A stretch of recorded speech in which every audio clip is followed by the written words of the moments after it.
छोटी छोटी बातों से मन खुश हो जाता है और थोड़ी थोड़ी बातों से फिर दुखी भी हो जाता है।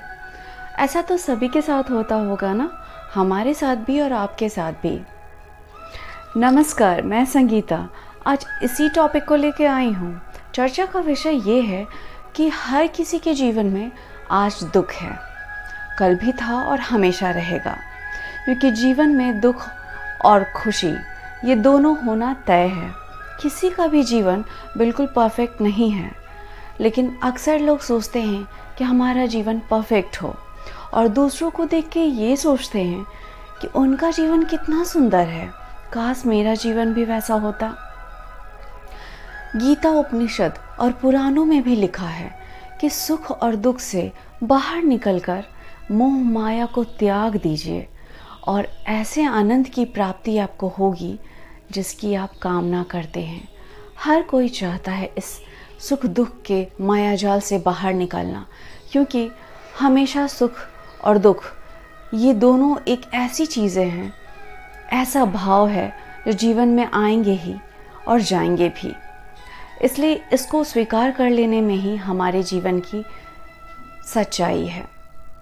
चलिए आज एक कहानी सुनते हैं, एक छोटी सी चिड़िया की कहानी। एक बड़ा सुंदर वृक्ष था जिस पे खूब सारे फल लगे हुए थे। एक चिड़िया उस पर बैठती थी और उस फल को खाती थी। जब उसे मीठे फल मिलते थे तो उसे बड़ा आनंद मिलता था, खुशी मिलती थी। वाह क्या फल था, क्या स्वाद था। जब वो फीके फल खाती थी तो वो उदास हो जाती थी, और जब वो कड़वे फल खाती थी तो वो दुखी हो जाती थी, और ये होना तो स्वाभाविक है। जब वो ऐसा करती थी और करते करते जब वो ऊपर एक बार देखा उसने, तो एक सुंदर सा सुनहरा बड़ा पक्षी उसे दिखाई दिया। जैसे पंख सुनहरे थे और दिव्य क्रांति थी उसके चेहरे पे, बहुत ही सुंदर था। वो बहुत ही आकर्षित हुई उस पक्षी को देखकर। वह बिल्कुल शांत और आराम से वो बैठा हुआ था। ना वो फल खाता और ना ही वो किसी तरह का भाव व्यक्त कर रहा था। वह शांति से आनंद मुद्रा में बैठा हुआ था। यह देख के उसे बहुत ही आकर्षण हुआ, वह अचंभित भी हुआ। उसने सोचा, काश मैं भी ऐसा हो सकता क्या। फिर वह डेली उसी तरह फल खाता, दुखी होता, उदास होता, लेकिन मन ही मन वह उस पक्षी की तरह बनना चाह रहा था। और धीरे धीरे वह ऊपर चढ़ने की कोशिश करने लगा, पर वह नाकाम हो जाता था अपने मन की वजह से, फल खाने के स्वादों की वजह से। लेकिन हर बार वह यह सोचता कि काश मैं भी ऊपर उठ पाता। जब वह मीठा फल खाता और जब उसे आनंद मिलता, खुशी मिलती, तो वह ऊपर नहीं देखता।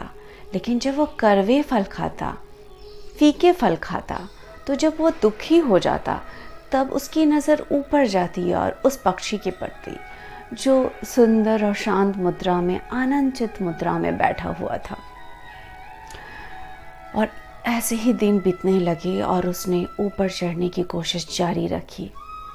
और आपको पता है, ऐसा करते करते एक दिन वो ऊपर पहुंच ही गया उस वृक्ष के शिखर पे, और उसने पाया कि वहाँ तो कोई पक्षी ही नहीं था, वो खुद ही था। वो खुद ही था जिसे वो देख रहा था, ऊंचाइयों तक पहुँचते हुए उस आनंद मुद्रा पे, जो इसकी इच्छा शक्ति, उस चिड़िया की इच्छा शक्ति जिसे वो अपनी कल्पना में उतार रहा था। और ऐसा करते करते वह शिखर पे पहुंच गया। नीचे तो उसकी परछाई थी, और इस तरह से उसने पाया उस रूप को, उस आनंद को, उस सुकून को और प्रभु के सानिध्य को, और अपने जीवन में उस स्थान को, और मन के सुख और दुख के विकारों से मुक्ति पाई उसने। पता है आपको कि वो पक्षी कौन था जो नीचे मीठे, फीके और कड़वे फल खाता था? वो हम ही तो थे। हम ही हैं जो हमेशा अपने कर्मों के फल को खाते हैं। जब हमें अपने अच्छे कर्मों का अच्छा फल मिलता है तो हम खुश हो जाते हैं। जब हमारे बुरे कर्मों का फीका और कड़वा फल मिलता है तो हम दुखी हो जाते हैं। और इतना ही नहीं, हम दूसरों को दोषारोपण भी करते हैं। हम दूसरों को उसका जिम्मेदार भी बनाते हैं। हम ये मानते ही नहीं कि हमारे ही कर्मों के फलों की सज़ा हमें मिल रही है और हमें कड़वे फल खाने पड़ रहे हैं। ऐसा ही सबके साथ होता है। और एक दिन यही सोचते सोचते हम ऊपर उठना शुरू करते हैं। यह एक दिन की जर्नी नहीं है, यह धीरे धीरे होगा और हर किसी के साथ होगा। कुछ लोग बहुत जल्दी इस माया जाल से निकल जाते हैं, पर कुछ लोगों को टाइम लगता है इससे बाहर निकलने में। पर हर कोई उस शिखर वाले पक्षी की तरह बन ही जाता है और पहुंच ही जाता है। और इसका माध्यम हमारे ईश्वर हैं।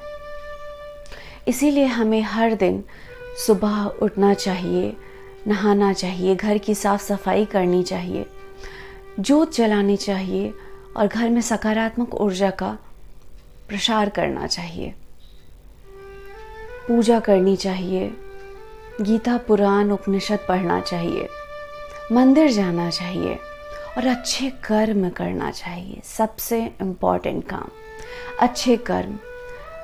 आप देखिए, एक दिन आप उसी तरह आनंदचित बन जाएंगे और आप इस मोह माया के जाल से निकल जाएंगे।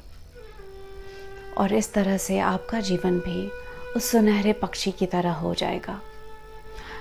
उस ईश्वर के पास आप समाहित हो जाएंगे जिस ईश्वर से आप निकले हैं, और आपका मन शांत और सुकून भरा हो जाएगा।